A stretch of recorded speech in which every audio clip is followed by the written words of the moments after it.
Chodesh Tov, un mois spécial, le mois de Tammuz. Qu'est-ce qu'il y a de spécial durant le mois de Tammuz? En général, malheureusement, on connaît le mois de Tammuz comme le début des 3 semaines, le début du deuil, le début de la destruction de Beth Amikdash, de Yerushalayim et de Beth Amikdash, au 17e jour du mois de Tammuz. Mais dans notre génération, et la génération précédente, Tammuz est aussi devenu un mois joyeux. D'ailleurs, chez les Chassidim, Chabad en particulier, Tammuz s'appelle le mois de la Geoula.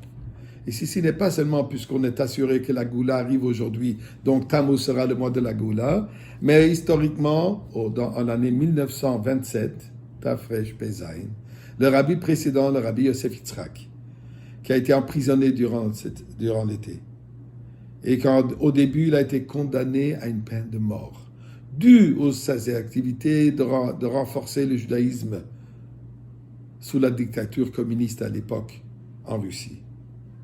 Miraculeusement, ça a été changé. Le 3e jour de Tammuz, la peine de mort a été changée pour 3 ans d'exil à Castrama. Et ensuite, le 12e jour du mois de Tammuz, ils ont annoncé qu'il est complètement libre et peut retourner chez soi. Donc, Tammuz, ce qui au passé a été connu comme un mois de deuil, est devenu un mois de Simcha. Mais voyons d'abord c'est quoi le nom Tammuz. C'est quoi l'origine du nom Tammuz? Dans la Torah, on ne trouve pas de nom attribué au mois. Chaque mois est attribué le premier mois. Le mois de Nissan, c'est le premier mois. Le 7e mois, le mois des fêtes de Rosh Hashanah, Kippour, et ainsi de suite. Nous savons que l'origine des noms des mois vient de Babylonie. Quand Am Israël était en exil babylonien pendant ces 70 ans, c'est de là où ils ont commencé à utiliser des noms.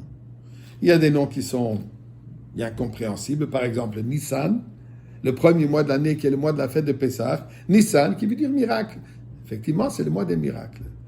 Mais Tammuz, l'origine c'est quoi?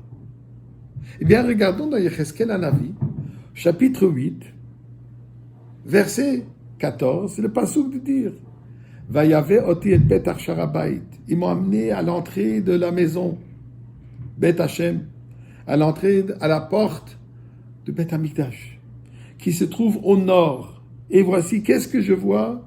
Des femmes, des femmes qui sont assises, mevakot et Tammuz, pleurent pour le Tammuz.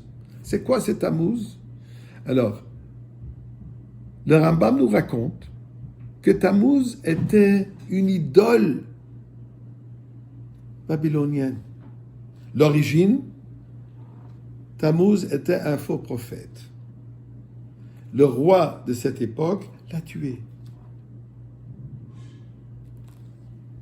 Les élèves de ce prophète, faux prophète donc, ils ont fait une histoire. Comme on sait, il y a d'autres histoires que certaines religions ont inventées.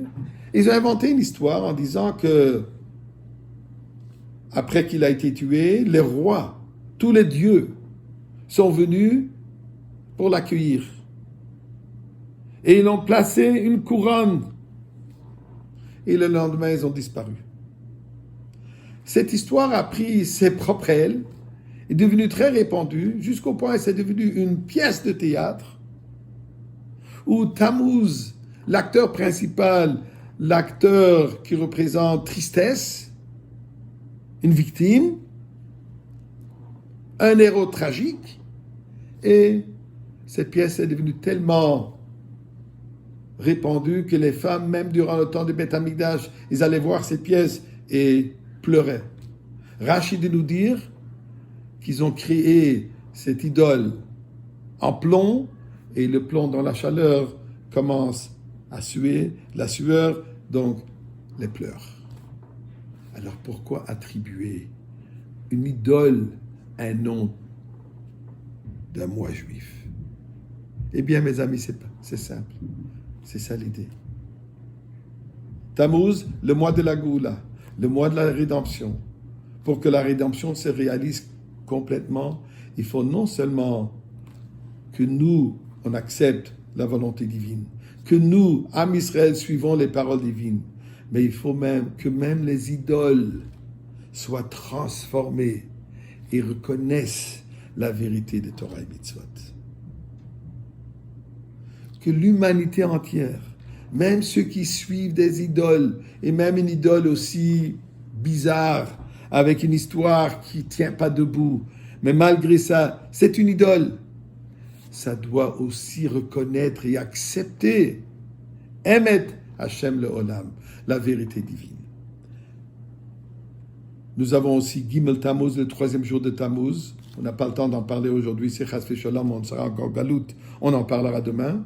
Mais je vous invite ce soir à 7h30 heure locale, au site chabadmontreal.com, un programme en l'honneur du jour spécial du Rabbi, le 3e jour de Tammuz, que vous pouvez tous participer. Mais on espère qu'aujourd'hui même, on sera avec le Rabbi au Beth Amikdash, fêter la Géoula finale.